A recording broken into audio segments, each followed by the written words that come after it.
For years, many mothers have believed that the way to show love to their adult children is by always being present, offering advice, helping out, getting involved.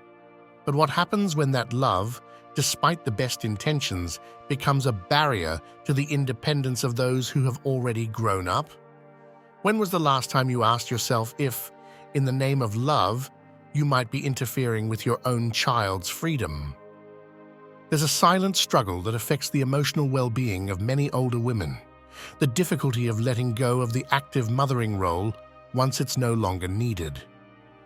It's an invisible tension, sometimes denied, sometimes endured in silence. It's not a lack of love, it's not neglect. It's simply that no one ever taught us how love evolves when our children become adults. You're hearing from someone who has shared long coffees, quiet tears, and deep conversations with mothers well into their 70s, women who have given everything and now feel an emptiness that's hard to name. Being with them has taught me that there is a path to reconnect with a wiser, calmer, more stoic kind of motherhood, not to give up, but to grow alongside them. This video isn't about sacrifices or impossible formulas. We're going to explore 5 things many mothers do without realizing, things that might be harming their relationship with their adult children. But we'll also see how those actions can be transformed into gestures of true love, mutual respect, and emotional wisdom. What's coming might change the way you see your story, your role, your aging. You don't need to do anything drastic or apologize or carry guilt. Just open yourself up to a new perspective, lighter, brighter, and take with you whatever resonates. Let's begin, because what you discover today could be the beginning of a freedom you haven't yet allowed yourself. The first thing many mothers need to avoid, though it might sound paradoxical, is giving unsolicited advice. Because while it may seem like a gesture of love, care, and wisdom, it can actually become a subtle form of distrust. When an adult child shares something, often all they want is to be heard. But the mother, who for decades was the one who solved everything, instantly triggers that impulse to protect, to suggest, to guide. And without realizing it, she breaks something very delicate, the sense of equality. This tendency isn't a flaw. It's a natural reflex after years of having a child rely on you for nearly everything. But today, that child is living their adulthood, with their own ways, mistakes, and journeys. When we intervene without being asked, when we offer advice without being consulted, the message that often comes across is, "I don't trust that you can handle this on your own," and that, unintentionally, can hurt. The hardest part is that this often goes unspoken. Many children stay silent, drift away gently, set quiet boundaries. And the mother begins to feel that something has changed, that they don't reach out like they used to, that the relationship feels colder. But she can't see that perhaps that distance began with a small, repeated, everyday wound. This isn't about staying silent forever, or pretending not to care. It's about learning to wait, to offer instead of impose, to say, "If you'd like, I can share my perspective," instead of delivering advice as a certainty. This honors the child and restores the mother to a place of deep respect, not constant instruction. The most beautiful thing happens when this loving silence begins to take root. The child comes back, asks, reaches out, because they no longer feel judged or corrected, they feel supported. And in that space, the mother regains a new kind of connection, more balanced, more genuine, a love without hierarchy, without pressure. Let's keep going, because there's another common behavior that looks like love, but also causes harm. And when we name it, many will recognize it, either as something they've lived through or something they've done, without bad intentions, but with painful consequences. The second thing many mothers need to reflect on is the habit of using guilt as a way to connect. Sometimes they do it without realizing, with phrases that seem harmless. You don't call me like you used to. You didn't even ask how I'm doing. If I don't reach out, I never hear from you. These words are born from a longing for closeness, from the desire to still feel like an essential part of their child's life. But when that desire is expressed through guilt, the distance only grows. Guilt doesn't build bridges, it builds walls, because it forces, it doesn't invite, because it wounds, even when disguised as tenderness. What a mother might really want to say is, "I miss you. It would lift my spirits to hear your voice. It makes me happy to know how you're doing." But what she ends up saying, out of pain or habit, is an accusation in disguise. And over time, that wears down the bond. There's something important to understand. Adult children are also carrying their own loads. Many are raising kids, working, grieving, making hard decisions. It's not that they don't love their mother, it's that sometimes they're overwhelmed.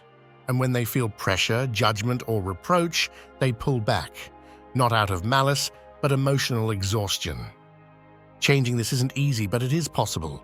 It takes an inner pause, a moment to ask, where am I speaking from? From love or from hurt?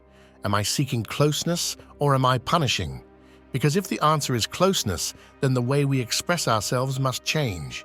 It must be free of manipulation, full of truth. Like simply saying, "I thought of you today and it made me smile." I've seen how relationships shift when guilt disappears. Suddenly, the child starts calling without being asked, shares things without being pushed, because they no longer feel they have to, they want to. And that, for a mother, is more precious than any forced promise. But there's more. There's a gesture many mothers repeat, thinking it shows immense love, and yet it ends up harming them. In the next part, we'll explore it with open hearts, because naming it might not only transform your relationship with your children, it might change how you care for yourself as you grow older. The third point we need to look at with honesty is this belief. A good mother always sacrifices herself, even when her children no longer need it. This idea, so deeply rooted, has led thousands of older women to neglect themselves, to stay silent, to give everything to adult children who are already walking on their own. And you know what's hardest? Often, those children never even ask for it. But the mother, out of habit, inertia, or fear of emptiness, keeps putting others ahead of herself. This belief shows up in everyday moments. A mother who lends money she doesn't have, who rearranges her schedule to match her child's, who cancels her own doctor's appointment to babysit a grandchild, who gives up a trip or a class because, what if they need me? And she does it with love, yes, but also with a mistaken idea that her worth as a mother depends on constant sacrifice. Here's the healing truth. A mother doesn't stop being valuable when she stops sacrificing. On the contrary, when she takes care of herself, sets boundaries, and shows herself respect, she teaches by example. She sends a deep message. Love shouldn't hurt, devotion has a rhythm, and self-worth doesn't fade with age. I've met women who spent decades serving, helping, postponing themselves. And as they grew older, they felt a mix of sadness and resentment, because they realized that no one cared for them the way they had cared for others. And not because their children didn't love them, but because they had never taught them how to give, only how to receive. Changing this isn't selfish, it's wise. Saying, "I can't, not now. Today is for me," is an emotional revolution in many families. And when a mother starts doing it, something shifts. At first, the children are surprised. Then, they learn. And one day, without anyone saying it out loud, a new relationship begins to bloom. More balanced, more grown-up, more honest. There's still more to uncover. In the next part, we'll talk about a very common, very human mistake, one that often appears when mothers feel they're losing space in their children's lives. And it's a mistake that, if left unchecked, can lead to emotional isolation. We're going to name it so we can release it. Because every truth spoken with tenderness opens the door to a new way of being together. The fourth point we need to bring to the table is the impulse to compete with a child's partner. It may not be explicit or intentional, but often, when a mother feels she's lost her place of importance in her child's life, a quiet impulse arises: comparison, judgment, or resistance toward the person who now holds a central place in their heart. And that gesture, however understandable, creates a subtle tension that poisons the bond. I've heard phrases like, "She pulled him away from me," "He's not the same since he's been with her," or "He used to tell me everything, now he keeps it to himself." It's the echo of pain from many mothers who feel something broke when their child started their own family. But what really happened was something natural. The child grew up, made choices, formed connections from a different place. And if that transition isn't accepted, it becomes a battle no one wins. This conflict doesn't need shouting or arguments. It can be as quiet as a look, a comment, or not showing up to an invitation. These small gestures send a powerful message: I don't approve of who you chose. And that hurts, because when a child loves their partner, they need to feel their mother respects that choice, even if she doesn't fully understand it. Acceptance doesn't mean resignation. It means honoring the adulthood of your child.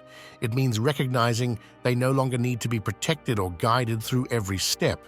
It's trusting they'll find their own way through their challenges. And above all, it's understanding that a mother's love doesn't compete. It supports from a different place. Mothers who manage to make this transition discover something beautiful. There is a new place for them, freer, lighter, more respected. I've seen how, when a mother stops judging her child's partner, she reconnects with her child.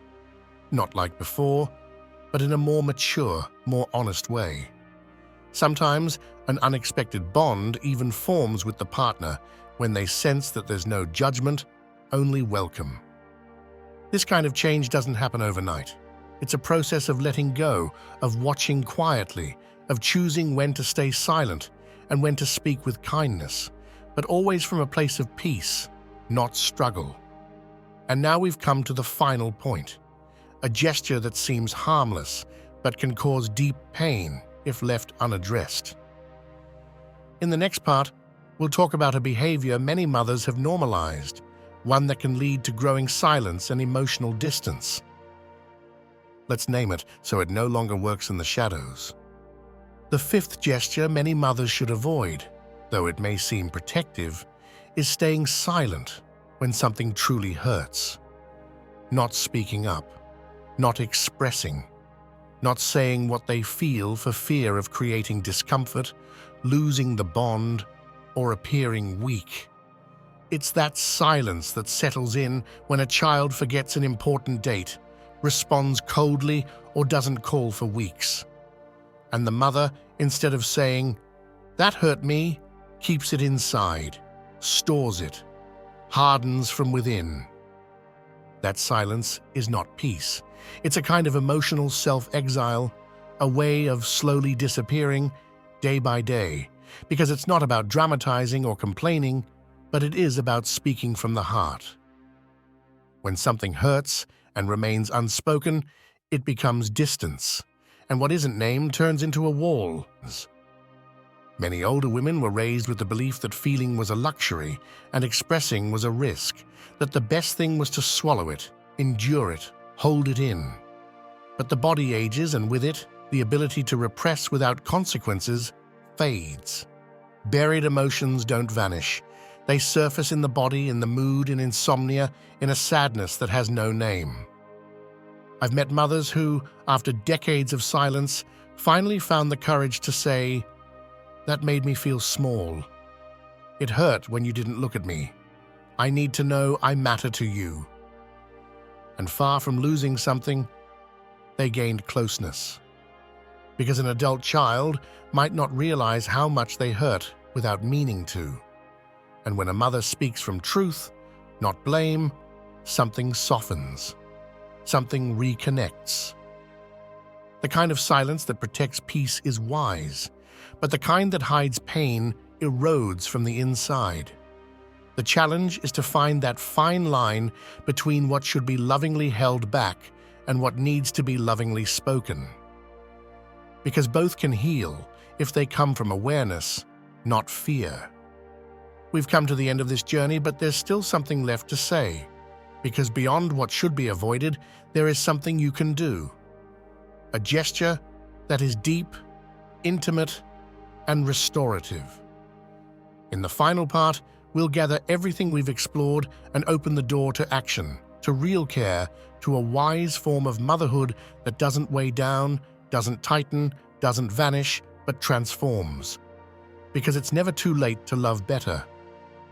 After everything we've walked through together, you might find yourself now with a tightness in your chest. It's not sadness or guilt, it's awareness. Awareness of all that you've given, all that you've kept inside, all that you've tried, and also of the ways you may have, without meaning to, pushed away the child you love so deeply. But if you're still here, if you've listened this far, it's because something in you knows there are still paths to take, gestures to reinvent, bonds to heal. It's normal for doubts to creep in now. What if it's too late? What if they don't listen anymore? What if I've done it wrong for too long? You're not alone in those questions. So many women carry them. Women who've held up their families, who've loved with their whole bodies, and who, reaching this stage of life, feel like their place has become unclear. What I want to tell you clearly is this. You were not wrong for loving the way you knew how, and you're not wrong now for wanting to love in a new way. There is no perfect way to be a mother, but there is a freer way. And that way begins when you acknowledge your limits, your needs, your feelings. When you decide your love will no longer be silent, sacrifice, disguised control, or painful silence, but instead conscious presence, calm companionship, sincere listening. You may feel resistance tomorrow. An old habit might try to return. The impulse to advise, to protect, to give without rest might rise again, and that's okay. You're human. What matters isn't eliminating those impulses, but recognizing them and choosing little by little a different path, one that also takes care of you. I've seen mothers transform their relationship with their children after 60, 70, even 80 years. They've done it by writing a heartfelt letter, by inviting their child for a coffee to talk honestly, by offering space and freedom, and most of all, by reclaiming their own space where they're not just mothers, but whole women. You don't need to change everything overnight. One small gesture is enough. Maybe tomorrow, when your child shares something with you, you simply choose to listen. Or maybe today, you find the courage to say, "What happened hurt me, and I needed to say it." These small acts can shift the entire course of a relationship. Now let's close with an intimate invitation, a symbolic gesture to mark your decision to face this chapter with more self-love and less burden. I'll share it with you from the heart in the final part. Because this isn't the end of the video, it's the beginning of a new way of being, of showing up, of living your later years with the dignity and wisdom you truly deserve. Imagine for a moment that this wasn't just another video, but a conversation in your kitchen, with a warm cup in your hands and a silence that didn't need to be filled. What you just heard isn't just advice. It's the planting of seeds for a new way of being in the world, of inhabiting your role as a mother without the chains of sacrifice, fear, or guilt. Maybe for years you believed that staying silent was strength, that giving everything was the right thing, that asking for nothing was love, and it was. It was what you learned, what you were taught. But today, you know something more. that you too deserve to be cared for, that your voice deserves to be heard, that you can love without erasing yourself, that you can be present without overstepping, that you can be a mother from a new place, softer, wiser, more truthful. Each of the things we named today doesn't need to change all at once. This isn't about making a checklist and following it. It's about choosing a single gesture, just one, the one that resonated most with you, the one that made you uncomfortable, or the one that brought relief. That gesture can be the beginning, like watering a forgotten plant, like opening a window after a long night. And if you feel ready to mark this shift with a phrase, here's one you can leave as a comment, as a symbol of this quiet, personal transformation. I choose to let go. 2 words, small but powerful, because letting go is not giving up, it's trusting. It's allowing love to breathe, life to rearrange, and yourself to come back home.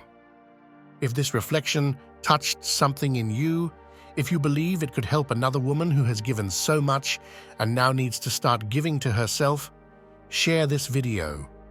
We never know when a word, a story, a voice will arrive right on time. Thank you for staying, for opening your heart, for allowing this conversation to take place. And remember, transformation doesn't come from what we understand, but from what we feel and choose. This may be the end of this encounter, but there are more paths, more words, more narrative embraces waiting for you. I'll see you in the next video. Until then.